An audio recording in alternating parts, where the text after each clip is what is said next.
जैसा कि आप सब जानते हैं कि आज हमारे साथ मौजूद हैं professor doctor his excellency doctor Rajdeep Dutta sir.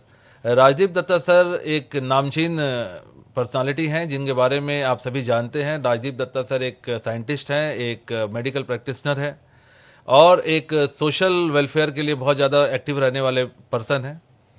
लेकिन आप सभी के प्यार के कारण कभी कभी अपने बिजी शेड्यूल से समय निकाल कर वो हमारे बीच आते हैं ताकि हमारे प्रश्नों के उत्तर दे सके। तो आइए, हमारे बीच मौजूद हैं professor doctor Rajdeep Dutta sir. Welcome sir, बहुत बहुत स्वागत आपका, बहुत बहुत आभार, आज आपने समय दिया हमें। थैंक यू आपको वेरी भी मच। शुभकामनाएं। Thank you sir. तो सर, जैसा कि आप जानते हैं कि हम सारे लोग आपसे बहुत ज़्यादा प्रभावित हैं। आपके जो विचार हैं, जो आप सोशल वेलफेयर का काम करते हैं, आप diabetes free and disease free India के लिए काम करते हैं, ये आपका एक मिशन है। जैसा कि आपने हमेशा बताया है कि आप आज ये मिशन रेनेटस वेलनेस का है, जी सर। सिर्फ तो हमारा नहीं है, हम सब का। जी सर, तो रेनेटस के साथ मिलके हमने एक मिशन शुरू किया है, डिजीज़ फ्री इंडिया, कि हम इंडिया में किसी भी तरह के डिजीज़ को ख़त्म कर देंगे, लोगों को एक हेल्दी लाइफस्टाइल और एक हेल्दी जीवन देने की कोशिश करते हैं। इसमें आपका एक बहुत अहम योगदान है, क्योंकि आपके बिना ये संभव नहीं था। तो आज फिर इस पॉडकास्ट के माध्यम से आपसे कुछ क्वेरीज, कुछ सवालों के जवाब चाहेंगे, ताकि लोगों के अंदर जिस तरह की कन्फ्यूज़न आ रही है या लोगों के अंदर जो हेल्थ चैलेंजेस आ रहे हैं उसका निवारण किया जा सके आपके नॉलेज के द्वारा।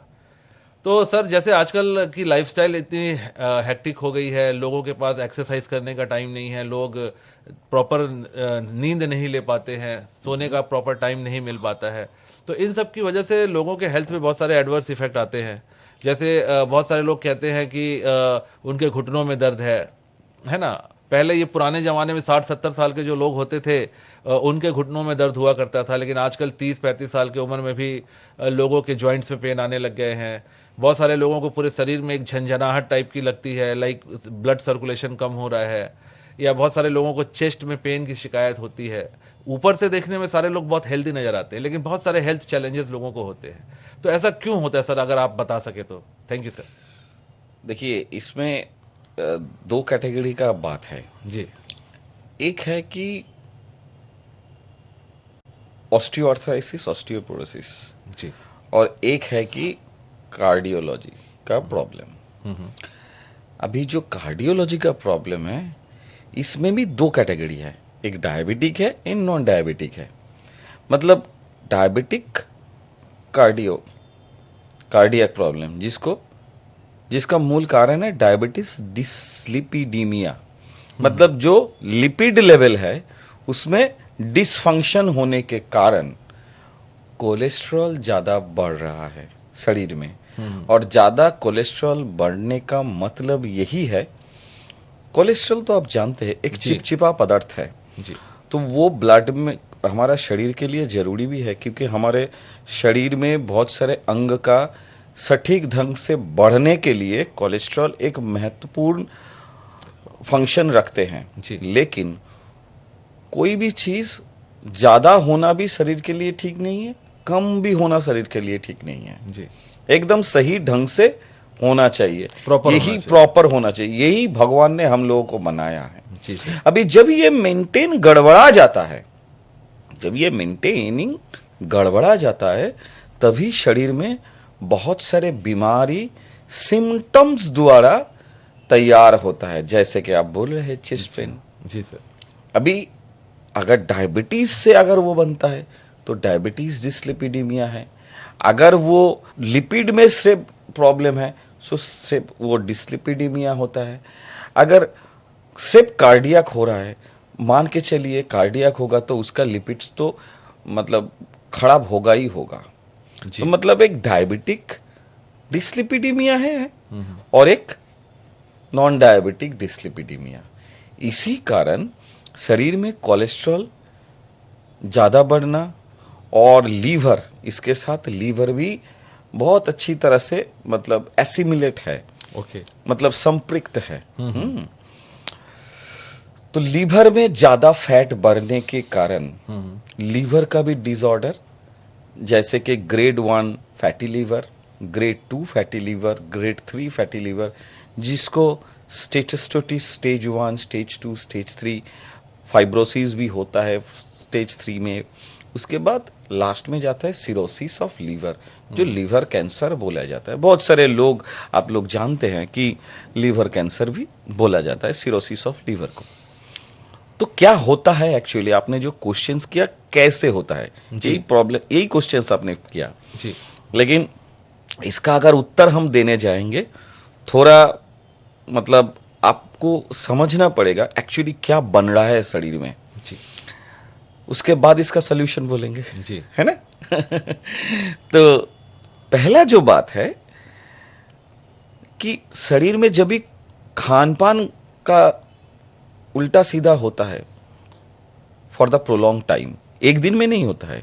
प्रोलॉन्ग टाइम मतलब बहुत दिन से अगर आप खान पान इधर उधर कर रहे हैं, सही ढंग से नहीं कर रहे हैं, तो इसके कारण आपका लिपिड लेवल में चेंज होगा। पहले मतलब आपका ब्लड में फैट ज़्यादा बढ़ेगा और वो फैट कोलेस्ट्रॉल थ्रू सारा शरीर में जा पहुंचेगा।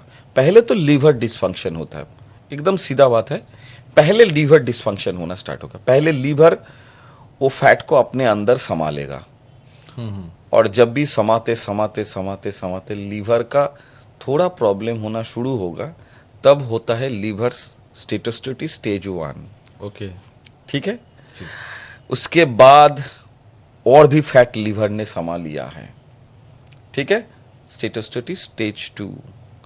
और भी खराब अवस्था है, आप उसके साथ स्मोकिंग भी कर रहे हैं, अल्कोहल भी ले रहे हैं, होता है लीवर फाइब्रोसिस। ओके। ठीक है ना, जो फाइब्रोस्कैन से भी समझा जा सकता है। ये अगर फाइब्रोस्कैन करेंगे लीवर का तो ये पता चल जाएगा कि आपका लीवर का जो डिजीज है वो कौन सा लेवल पे है।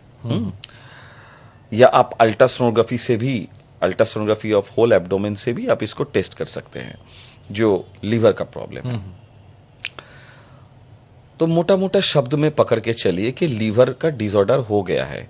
अभी लीवर तो फैट ज़्यादा नहीं रख पाएगा क्योंकि लीवर तो पूरा फुल हो चुका है, स्टेटोस्टेटिस स्टेज 1, स्टेज 2, स्टेज 3, है ना। अभी लीवर क्या करेगा, वही फैट को ब्लड में सर्कुलेट कर देगा और है कोलेस्ट्रॉल उधर ज़्यादा बढ़ा हुआ रहेगा क्योंकि लीवर ही कोलेस्ट्रॉल बनाता है ना। तो लीवर जब कोलेस्ट्रॉल बनाएगा तो लीवर डिसफंक्शन होने के कारण कोलेस्ट्रॉल बनना भी मतलब चेंज हो जाएगा। जितना बनना चाहिए उससे ज़्यादा बनेगा। अगर उससे ज़्यादा बढ़ रहा है लीवर में कोलेस्ट्रॉल, तो लीवर क्या करेगा, वो कोलेस्ट्रॉल को ब्लड में छोड़ देगा। और ब्लड में कोलेस्ट्रॉल है कि एक चिपचिपा पदार्थ, जी, जैसे मान के चले च्युइंगम, है ना। तो च्युइंगम में अगर आप कोई भी आप अगर मतलब मान के चलिए कोई भी अशुद्धि डालेंगे, चाहे वो जिस टाइप का भी अशुद्धि हो, च्युइंगम क्या करता है, मान के चलिए च्युइंगम में अगर कोई बालू, नॉर्मल जो सैंड होता है ना, वो अगर आप छिड़का दे तो सैंड क्या च्युइंगम से आप वो सैंड को अलग कर सकते हैं? नहीं, चिपक जाएगा, क्योंकि चिपक जाएगा।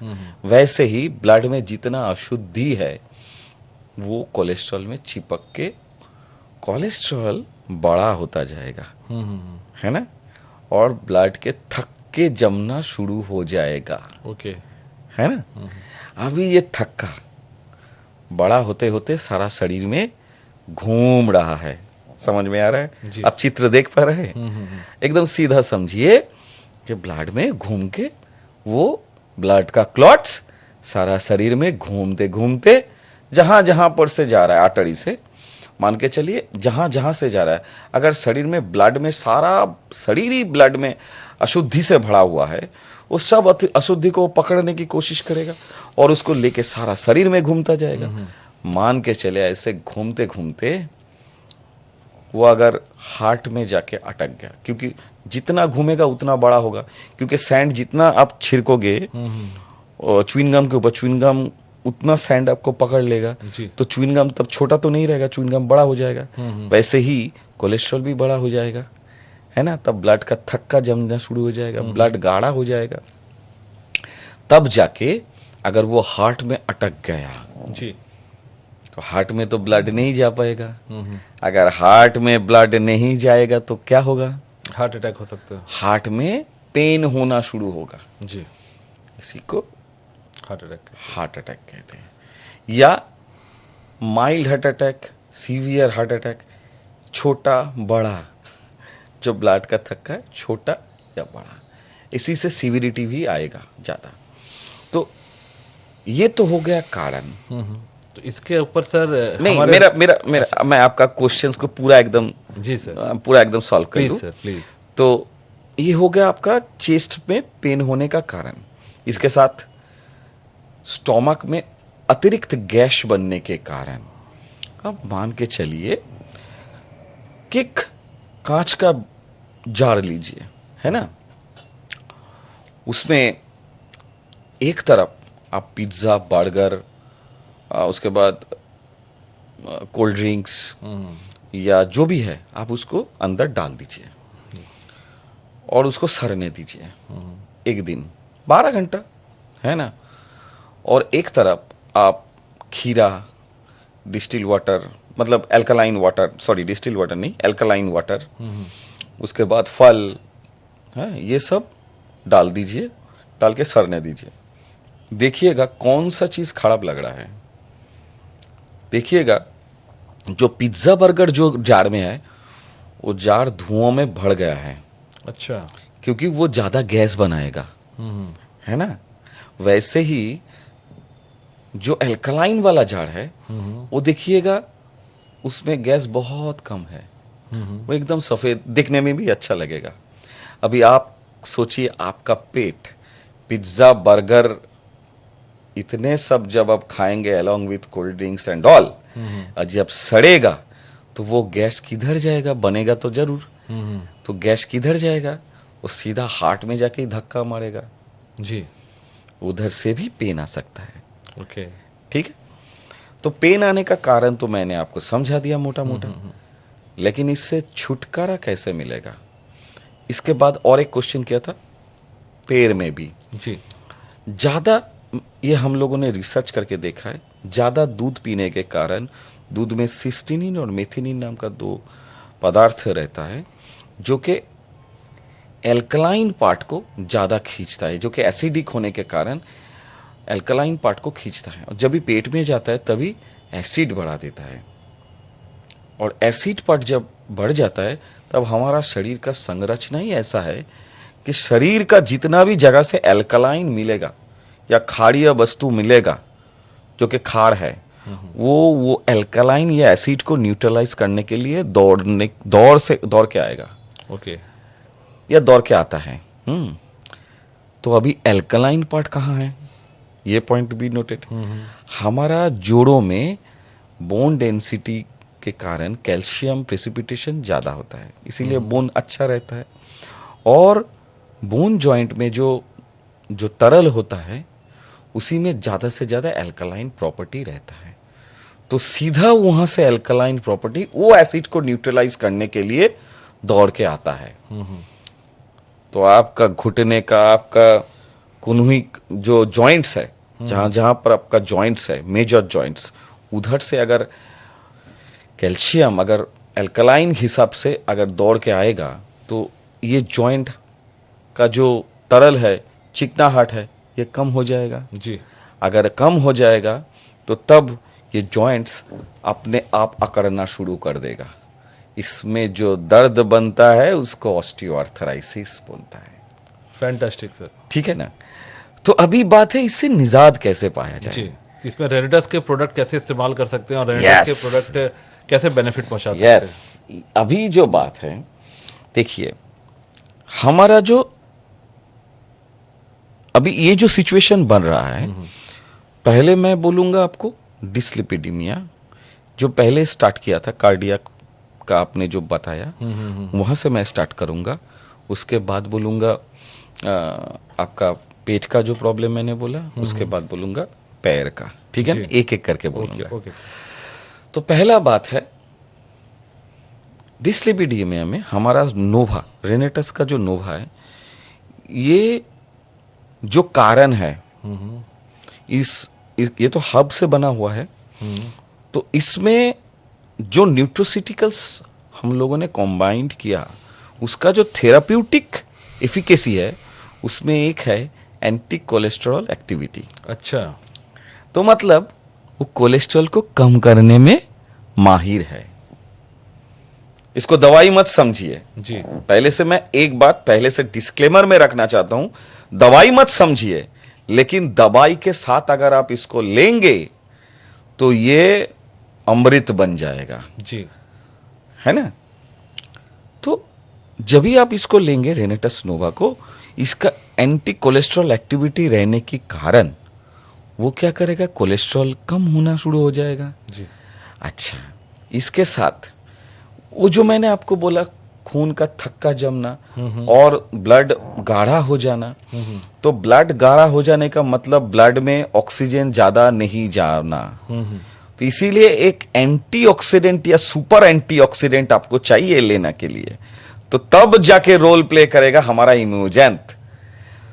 समझ में आ रहा है जी सर। तो इम्यूजेंट और नोवा अगर दोनों एक साथ अगर आप लोगे तब जाके आपका ब्लड भी क्लियर होगा, क्योंकि नोवा का एक काम है कि वो ब्लड को क्लीन करने में माहिर है, और इम्यूजेंट का काम है एंटीऑक्सीडेंट होने के कारण वो ब्लड से कैसे ऑक्सीडेटिव स्ट्रेस को कम करके, इन्फ्लेमेशन को कम करके ऑक्सीजन को जगह तक पहुंचा देना, ये उसका काम है। बिल्कुल सर। तो ये दोनों चीज अगर आप दवाई के साथ लोगे तो आपका जो ब्लड में जो थक्का जमने का प्रवणता है वो आपको इन फ्यूचर बहुत कम दिखने को मिलेगा। इसके साथ डेफिनेटली आपको दवाई भी चाहिए, वो दवाई के साथ अगर आप लोगे तो ये चीज आपको बहुत जल्दी आपको डिस्लिपिडीमिया कम करने में आपको सहायक आप देख पाएंगे। अगर डिस्लिपिडीमिया थोड़ा कम हो जाएगा तो थक्का जमना भी कम हो जाएगा, और थक्का अगर कम जम जाए तो वो सारा शरीर में जहां पर भी घूमेगा वहां पर अटकेगा नहीं। अगर नहीं अटकेगा तो अगर हार्ट में भी अगर वो नहीं अटकता है तो हार्ट में मायोकार्डियल इन्फेक्शन या हार्ट अटैक होने का चांस भी कम हो जाएगा। बिल्कुल। Point number 1। पॉइंट नंबर 2, पेट का जो कारण मैंने आपको बताया, पेट में खाने का डिसऑर्डर के कारण जो गैस बनता है, जो मैंने आपको समझाया ना बोतल में, जी सर। बोतल का जो स्टोरी मैंने आपको समझाया, तो उसमें क्या है, आप अगर जैंतप्रो, क्योंकि जैंतप्रो हमारा एक ऐसा न्यूट्रास्यूटिकल्स है जिसमें प्रीबायोटिक एंड प्रोबायोटिक, मतलब इसमें बतौर प्रीबायोटिक एंड प्रोबायोटिक बैक्टीरिया है जो कि गुड बैक्टीरिया है, जो कि गट में बैड बैक्टीरिया को मारने में महारत हासिल है जी। तो वो जैसे ही पेट के अंदर जाएगा तो आपका गट का जो मैनेजमेंट है या आपका स्टोमक का जो मैनेजमेंट है वो बढ़ जाएगा। अगर वो बढ़ता है तो आपका गैस कम बनेगा, तो ऊपर में जो धक्का मार रहा है वो कम हो जाएगा।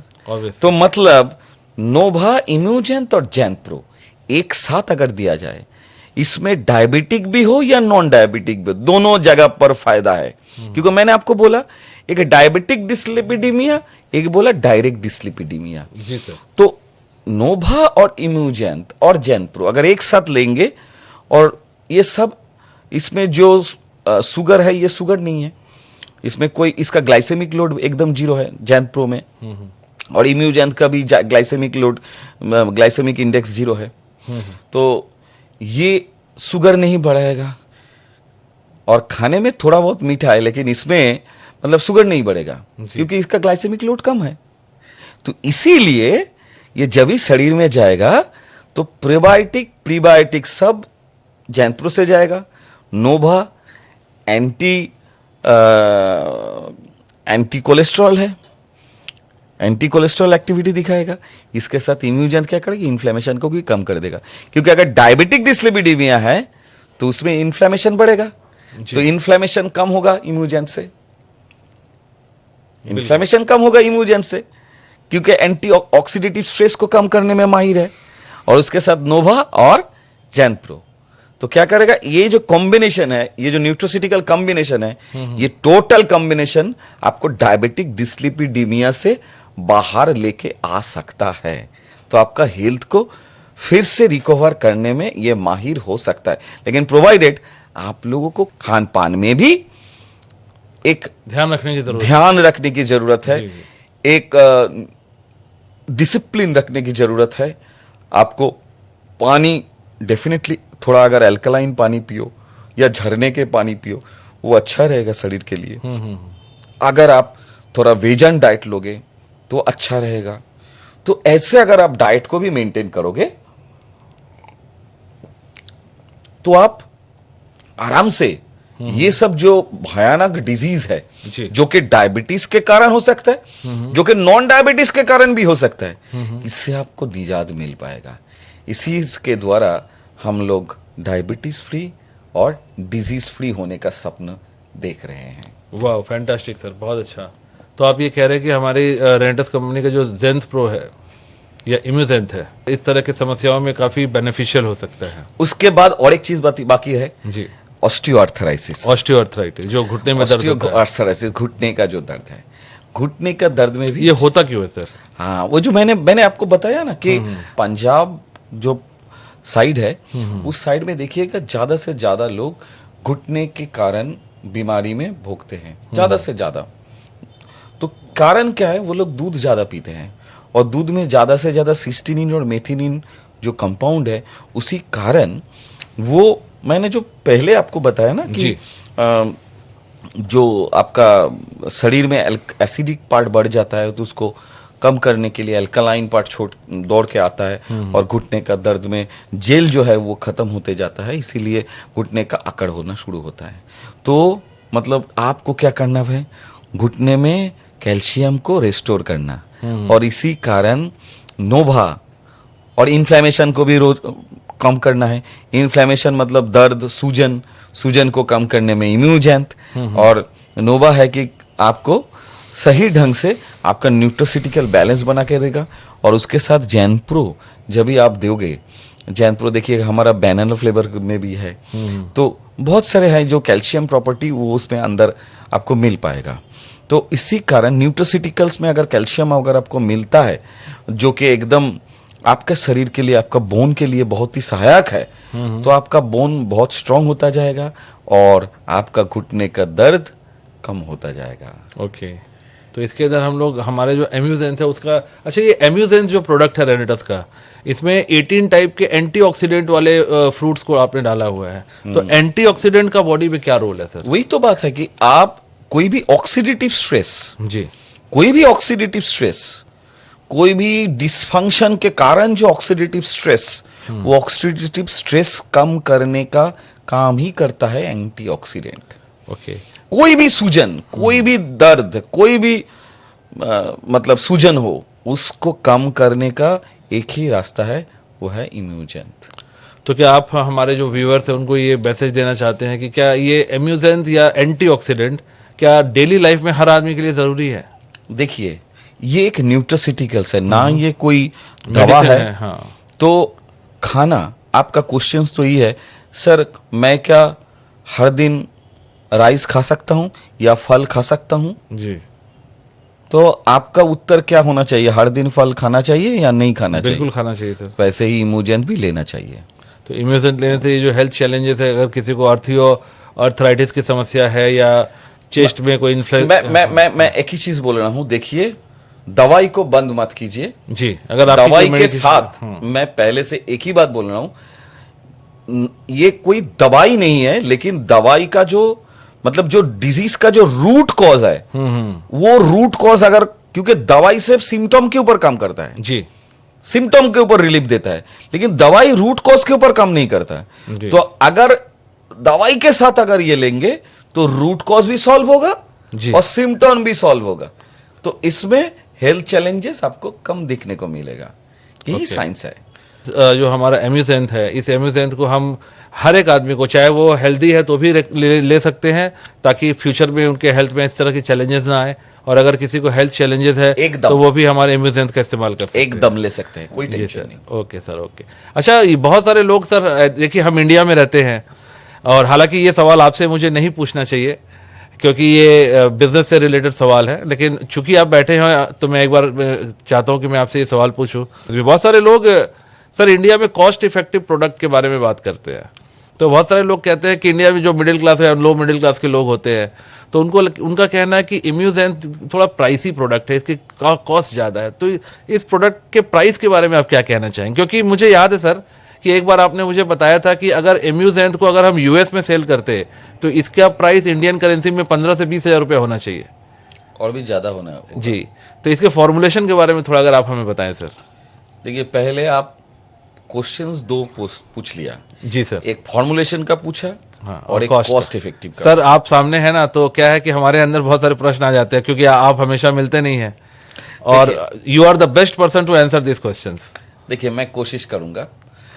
मान के चलिए मैं एक मतलब एक बात से ही आपसे ये चीज का निष्कर्ष निकालने की कोशिश करूंगा। अगर फॉर्मुलेशन बताएंगे तो खुद ही समझ में आ जाएगा कि नहीं, मैं क्या है इसका। मैं एक निष्कर्ष आपसे ही लूंगा। जी सर। मान के चलिए आपका बॉडी में जितना एंटीऑक्सीडेंट एक्टिविटी चाहिए वो अगर रिस्टोर करने के लिए आपको 10 kg डिफरेंट बेरीज आपको पर डे खाने के लिए बोले, तो क्या आप खा सकते हैं? नहीं, ये पॉसिबल ही नहीं है। पॉसिबल नहीं है जी। क्यों पॉसिबल नहीं है? एक तो क्वांटिटी बहुत ज्यादा है, हमारे खाने की कैपेसिटी है, दूसरे उसकी कॉस्ट अच्छा, बहुत ज्यादा है। मान के चलिए एक क्वांटिटी में 500 ग्राम करके ही पकड़ता हूँ। अच्छा चलिए 200 ग्राम करके ही पकड़ता हूँ। बहुत सारे बेरीज है, बहुत सारे 18 इंग्रेडिएंट है, 18 इंग्रेडिएंट्स है जी, ठीक है ना। तो करीब 3.5 kg आता है, 200 ग्राम भी पकड़ के चले जी सर। तो 3.5 kg बेरी का कितना दाम होता है जोगेश जी? बहुत ज्यादा हो जाएगा सर। कितना? वो भी उसमें तो इंपोर्टेड भी है, ब्लूबेरीज हैं, ब्लैकबेरीज हैं, हाँ, हकलबेरी है, सी बकथॉर्न है उसके अंदर, राइट। तो ये सारे इंपोर्टेड आते हैं। इंडिया में तो बहुत सारे फल मिलते भी नहीं हैं उसमें। राइट जी, तो वो तो बहुत ज्यादा कॉस्टली हो जाएंगे। बहुत ज्यादा कॉस्टली होगा जी।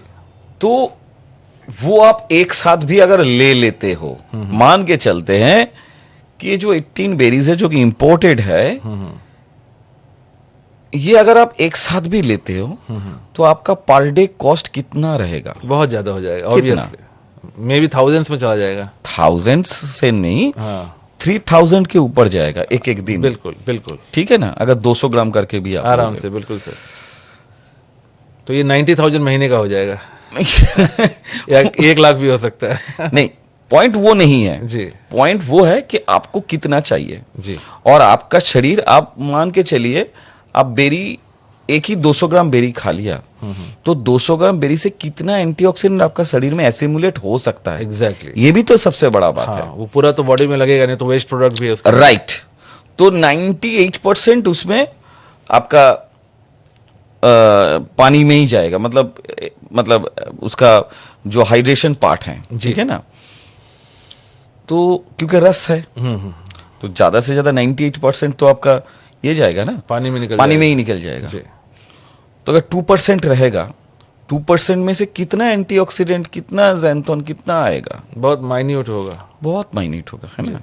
शायद नैनो mg में आएगा शायद, बिल्कुल बिल्कुल, या माइक्रो mcg में आएगा। बिल्कुल सर। तो शरीर के लिए जितना चाहिए वो हमारा जो इम्यूजन आप देख रहे हैं ना, वो परफेक्ट कॉम्बिनेशन है जी। वो कॉम्बिनेशन अगर आप देखोगे तो शायद, अगर मैं गलत नहीं बोल रहा हूं, तो 18 ग्राम के आसपास एक सैशेट आता है जी, है ना। तो 18 ग्राम वो नैनो फॉर्मुलेशन है, एसिमुलेशन रेट 100% है क्योंकि नैनो है जी। तो उसके बाद आप अगर उसको खाओगे, अगर उसको आप लोगे, तो वो चीज आप 1000 बेरी को एक साथ मिला के भी वो चीज नहीं मिल पाओगे, वो पूरा बॉडी में तो एब्जॉर्ब होता वो है। जो चीज है वो हम लोग हमारा दिमाग को लगा के, टेक्नोलॉजी को लगा के आपके लिए प्रस्तुत कर रहे हैं जी। और इसका जो प्रमाण है, मतलब इसका भी तो प्रमाण होना चाहिए जी। तो इसका प्रमाण यही है कि आप अगर जर्नल में जाओगे तो मार्केट का one of the best formulation इम्यूजेंट का जो जर्नल है उधर ही आप इसको देख सकते हैं जी।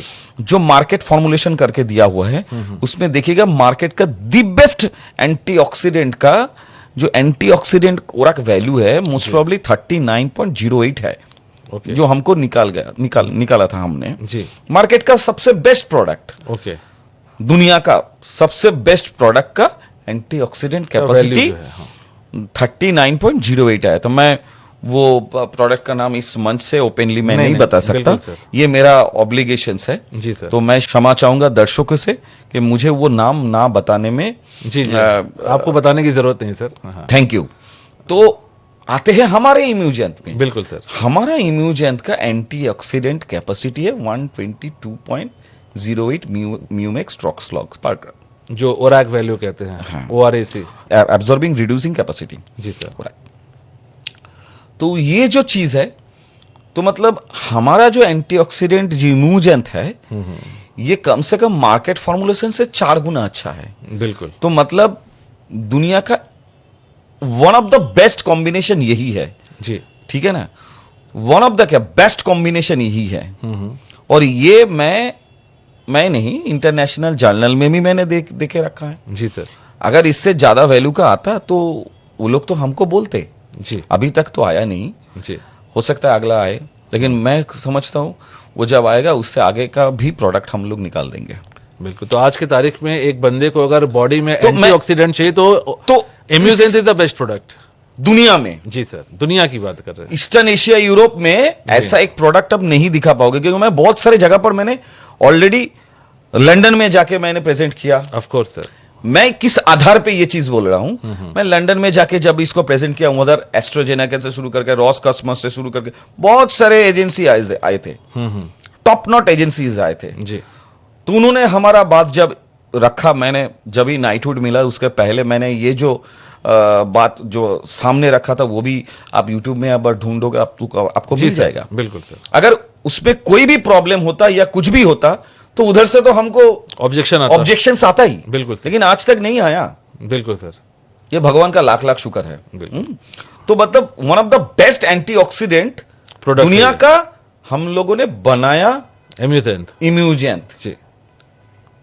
ये चीज आपके ऊपर काम करेगा ही करेगा। 100%। इसका जो प्रमाण है, जीएलपी टेस्टेड सर्टिफिकेट दे दिया, फॉर्मुलेशन पेटेंट दे दिया। जी।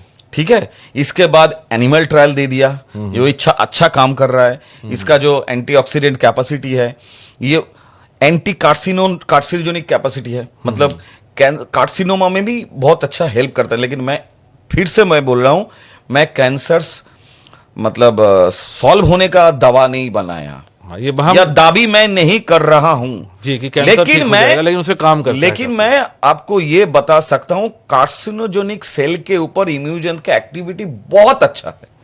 ये रिसर्च में आपने देखा है? बहुत अच्छा है, क्योंकि मैंने बहुत सारे केसेस में मैंने CA 19.9 लिया, जो ब्लड टेस्ट है, उसमें मैंने देखा पहले जो CA 19.9 या CA 125 या CA 15.2 जब लिया था, तब जो रिजल्ट था इम्यूजेंट खाने के बाद, वो रिजल्ट ड्रामेटिकली चेंज होने में मैंने देखा है। ओके, वो रिपोर्ट मेरे पास है। ग्रेट।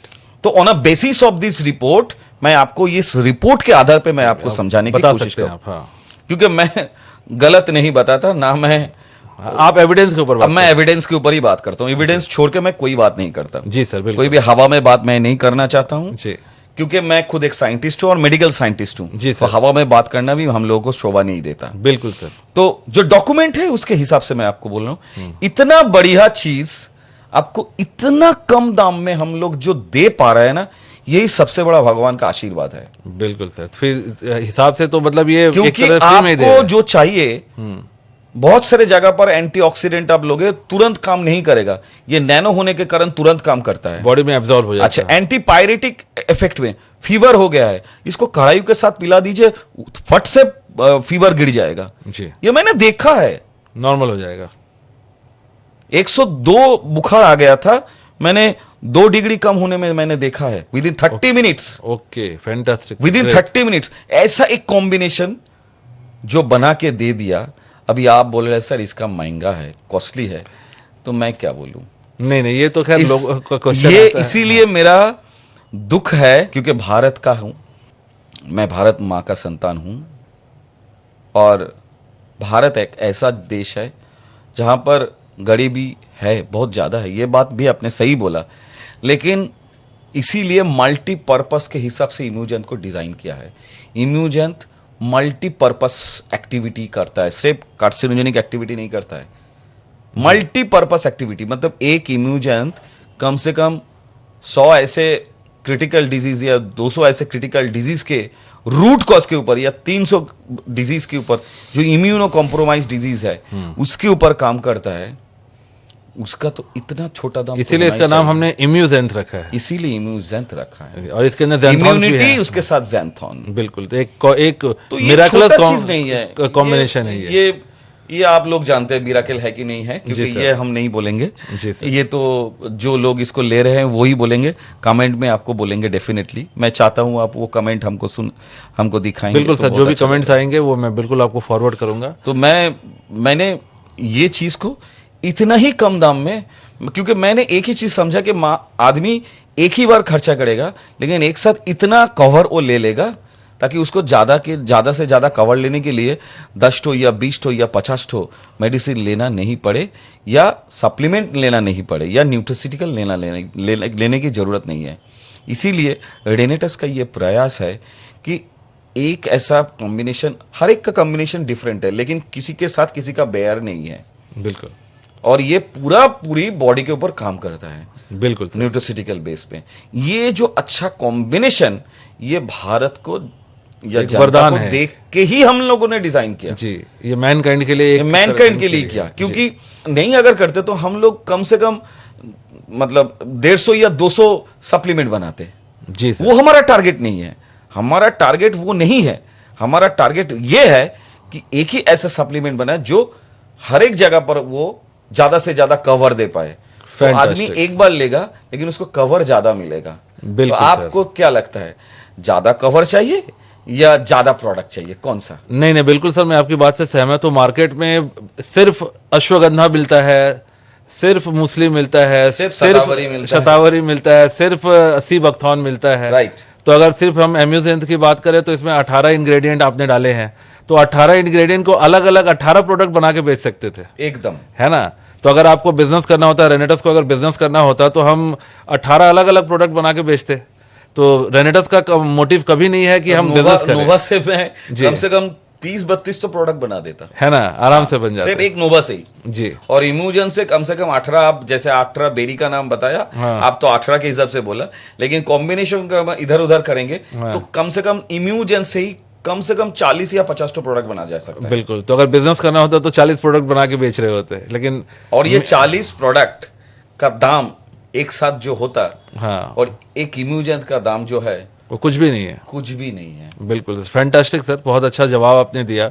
मैं उम्मीद करूंगा कि हमारे जो दर्शक हैं, हमारे जो व्यूअर हैं, India is price sensitive market, आप जानते हैं। और इसको तो, देखिए मैंने ऐसे बनाया और इसको यूएस एफडीए का अप्रूवल भी दिया, सिर्फ इंडिया के लिए भी नहीं, विदेश में भी अभी इम्यूजन जा रहा है जी, क्योंकि हमारा दुबई पे भी अब हमारा अभी बिजनेस आगे जा रहा है, उसके बाद चाइना में जा रहा है, उसके बाद ताइवान में जा रहा है, उसके बाद यूएस में भी जा रहा है, लंदन में भी जा रहा है। तो ये जो चीज अभी बाहर के देशों के लिए जा रहा है, तो ये हमारे देश के लिए मैं तो समझता हूँ बहुत ही गर्व की बात है, स्पेशली उन सब डिस्ट्रीब्यूटर्स जो इसके साथ जुड़े हुए। हालांकि ये चीज बोलना नहीं चाहिए, लेकिन हमें बोलने में थोड़ा गर्व महसूस होता है, क्योंकि हम इंडियंस थ्रू दिस प्रोडक्ट हम विदेश से डॉलर भी लेके आ सकते हैं, आत्मनिर्भर भारत बना सकते हैं। ये सबसे बड़ा बात। फैंटास्टिक। इससे हम देश में हम विदेशी मुद्रा भी ला सकते हैं और पूरे दुनिया के मैनकाइंड के लिए काम कर सकते हैं, सेवा भी हम लोग दे सकते हैं। बिल्कुल, क्योंकि हम सनातन, हमारे देश का एक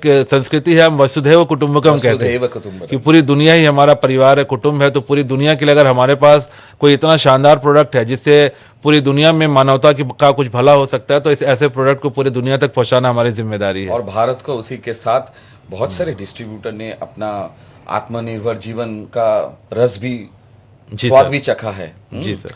वैसे ही और भी डिस्ट्रीब्यूटर्स और भी बहुत सारे लोग आत्मनिर्भर हो पाए, यही तो रेनेटस का मकसद है। जी sir, thank you very much. तो ये थे हमारे साथ his excellency professor doctor Rajdeep Dutta sir. आज उन्होंने हमारे साथ बहुत सारे विषयों पर चर्चा की, रेनेटस के एम्यूजेंथ के ऊपर खास करके उन्होंने बहुत सारी चर्चा की और हमारे दर्शकों के बहुत सारे प्रश्नों का उत्तर भी दिया। मैं उम्मीद करता हूं कि आप सभी के प्रश्नों का उत्तर मिल गया होगा जिन्होंने हमसे ये प्रश्न पूछे थे।